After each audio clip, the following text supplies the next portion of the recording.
ఎర్రగొట్టే కారం రంగు రుచి आची కారం పొడి। क्यों एंड हो गया? क्योंकि समाज ने तय किया बहुत हो गया, अब हम नहीं सहन करेंगे। तो समाज पैसिव नहीं रहा। जो ताकतें इसके विरुद्ध में काम कर सकती थी उनके साथ समाज हो गया, तो उनका बल बढ़ गया, तो इन पर कंट्रोल आ गया। ये प्रक्रिया सतत चलती है। ब्रिटिशों के साम्राज्य पर सूर्यास्त नहीं होता था, लेकिन भारत में उनके सूर्य के अस्त की शुरुआत हो गई। 90 साल मैंने प्रयास किए उसके लिए, 1857 से 1947, उस लंबे समय तक स्वातंत्र्य के लिए हम सब लोग लड़ते रहे। वो आवाज कभी हमने दबने नहीं दी। कभी कम हो गई, कभी बढ़ गई, लेकिन दबने कभी नहीं दी। तो ऐसा एक परिस्थिति में से कॉन्स्टेंटली प्रयास करके निकलना विदाउट एनी फ्रस्ट्रेशन, क्योंकि एवरीथिंग चेंजेस। हमारी क्षमता, समाज का स्तर, समाज का संगठन, समाज की क्वालिटी, इस पर सब होता है। और इन 3 प्रायोरिटीज के साथ अगर हम अपने आप को बनाते हैं, तो फिर देश को बनाते समय पहली बात है देश का सामर्थ्य। सामर्थ्य ने इकोनॉमिक एबिलिटी।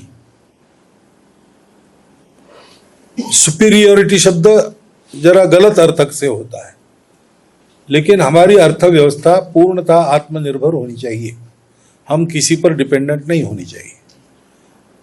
तो हमारी इकोनॉमिक एबिलिटी, हमारी मिलिट्री एबिलिटी और हमारे पास नॉलेज एबिलिटी, ये बढ़नी चाहिए पहली बात।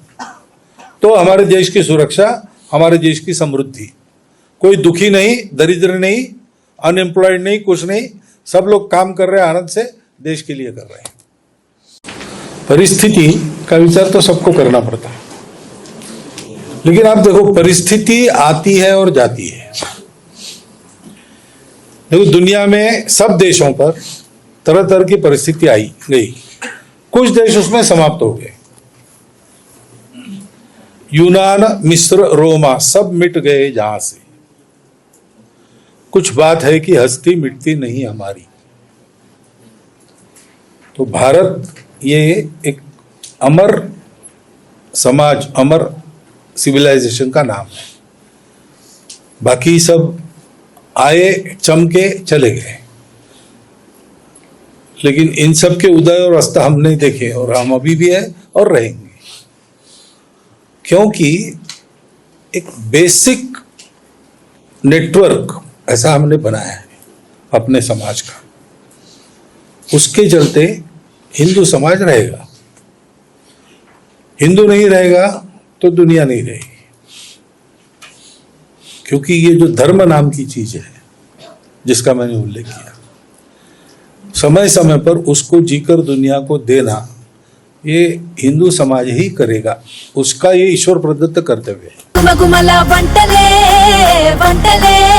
ఎర్రగొట్టే కారం రంగు రుచి आची కారం పొడి।